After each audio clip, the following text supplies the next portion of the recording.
विधानसभा निवडणुकीमध्ये महायुतीने एकतर्फी विजय मिळवलेला आहे। महायुतीच्या विजयामध्ये काँग्रेसच्या दिग्गज नेत्यांना पराभवाचा धक्का सहन करावा लागलेला आहे। पाहूयात। महायुतीच्या सुनामीनं महाविकास आघाडी नेस्तनाबूत झाली आहे। महायुतीच्या सुनामीच्या लाटेत अनेक दिग्गज काँग्रेस नेत्यांचा पराभव झालाय।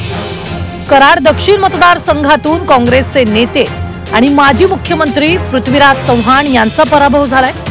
भाजपाचे डॉक्टर अतुल भोसले यांनी चव्हाण यांचा सुमारे 39,355 मतांनी पराभव केला। भोसलेंना 1,39,705 मतं मिळाली तर पृथ्वीराज चव्हाण यांना 1,01,50 मतं मिळाली। माजी मंत्री यशोमती ठाकूर यांनाही पराभवाचा सामना करावा लागलाय।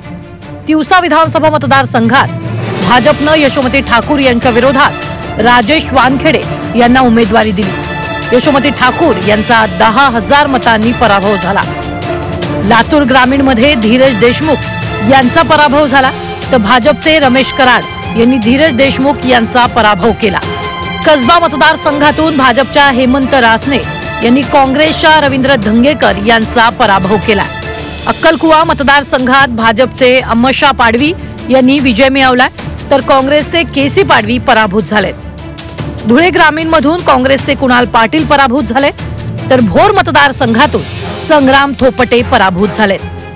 काँग्रेसचे माजी प्रदेशाध्यक्ष माणिकराव ठाकरे यांचा दिग्रस मतदारसंघातून पराभव झालाय। कोल्हापूर दक्षिण मधून ऋतुराज पाटील यांचा देखील पराभव झालाय। गेल्या 40 वर्षापासून संगमनेर हा काँग्रेसचा मुख्यमंत्रीपदाच्या शर्यतीतील चेहरा मानला जाणाऱ्या बाळासाहेब थोरातांचा बालेकिल्ला 8 वेळा जिंकल्यावर 9व्या निवडणुकीत थोरातांचा धक्कादायक पराभव झालाय। काँग्रेससाठी हा सर्वात मोठा धक्का आहे। आघाडीची सत्ता आली असती तर ते काँग्रेस पक्षाकडून मुख्यमंत्रीपदाचे प्रमुख दावेदार होते। बाळासाहेब थोरातांचा एका नवख्या तरुणानं पराभव केला। पहिल्यांदाच निवडणूक लढवणारे अमोल खताळ यावेळी जॉईंट किलर ठरले।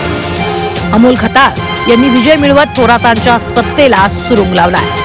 ब्युरो रिपोर्ट झी 24 तास मुंबई।